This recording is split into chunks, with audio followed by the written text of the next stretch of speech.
Тэгээд одоо монголчууд бид нар ч одоо бахарх зүйлтэй гайхамшигтай зүйл бид маш их байна шүү дээ.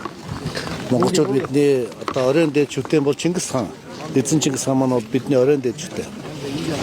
Бидний одоо бахархал бол одоо монгол морь, одоо монгол тэмээ байна бас тийм үү?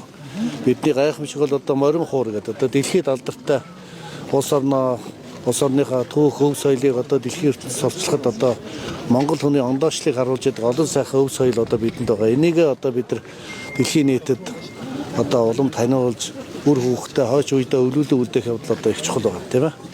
Бид нар ч одоо монголоороо сэтгэдэг, монголоороо амьдардаг, монголоороо одоо монгол хувцаараа гоёдаг ийм сайхан ард түмэн байх хэрэгтэй. Тийм учраас одоо монгол улсын ерөнхийлөгчийн одоо санаачлахаар эвэлдэр энэ жилээс эхлээд монгол тэмээний одоо өвлийн их наадмыг одоо ингээ уламжлал болгон зохион байгуулж байна. Өнөөдөр бол одоо 1 сарын 24-ний өдөр. Тэгээ 1 сарын 24-ний өдрийг бол одоо монгол тэмээний өдөр болгож одоо зарлж байгаа. Тэгээ удахгүй одоо мэдээж албан ёсоор бид нар одоо баталгаажуулна. Ингээд одоо монгол тэмээний өдөртөө бол монгол адууны өдөртөө дэлхийн адууны өдөртөө болсон шүү дээ. Монгол улсын ерөнхийлөгч санаачлаад одоо нэгдсэн үндэсний байгууллагын ассамблегаар одоо дэлхийн адууны өдрийг 7 сарын 11-ний өдөр одоо тогтсон. Тэгээ манай үндэсний их баяр наадмаар одоо дэлхийн адууны өдөр одоо сайхан тохиож дэлхийн нийтээр одоо адууныхаа баярыг хийдэг. Тэр тусмаа одоо Монгол улсад үндэсний их баяр наадам болж одоо морд маань уралдаж тийм ээ 93 наадам болдог. Энэ сайхан цагтаа давхцсан ийм сайхан тэмдэглэлт өдөртэй болсон. Цаашдаа бас одоо Монгол тэмээний өдөртэй болохыг бас үгүйсэхгүй тийм ээ. Дэлхийд дээр одоо хоёр бүхтэй тийм ээ 2 сая тэмээ байдаг.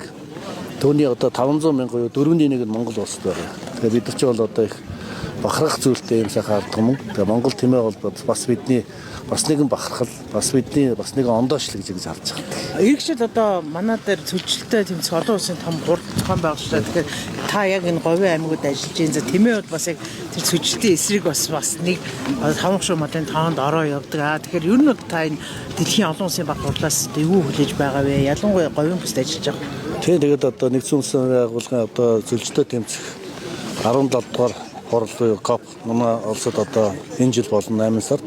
Энэ бол одоо манай улсад бас асар их ач холбогдолтой байгаа. Нэг өсөндөө дэлхийн нийтийг Монголын одоо цөлжилт рүү бас тийм ээ байгаль орчны нөхцөл байдал руу бас дэлхийн нийтийн анхаарлыг төвлөрүүлж байгаа.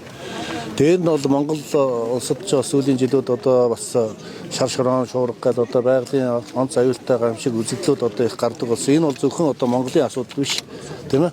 Энэ бүс нутгийн асуудал болж шүү дээ. Тийм учраас одоо дэлхийн одоо байгаль орчны одоо энэ долларлалтай холбоотой эрсдлийн эсрэг одоо дэлхийн нийтээр хамтарч тэмцэхэд бас монголчууд бидний бас нэг оруулж байгаа томоохон хувь нэмэр гэж одоо ингэ шаарж байгаа.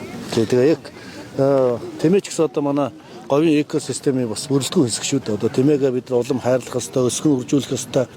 Энэ чиглэлд одоо бид их анхаарч ажиллах ёстой. Үүнд ч гэсэн одоо энэ копи бас нэг ач холбогдол чиглэгдэнэ гэж бодож байна. Баярлалаа.